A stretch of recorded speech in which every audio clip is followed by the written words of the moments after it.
Okay, this time we're going to do 3 fingers. So down, stay there, and then we come up. We're still doing the teddy bear touch thing though. And on the second one I actually start coming up. So this is still flowing like I'm going to paint. It's called a 3-note slur.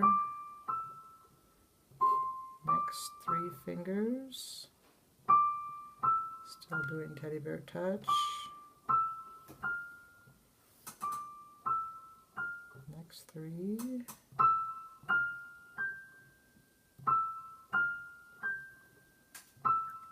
And the second week we do this, you come backwards. Next 3. Next 3.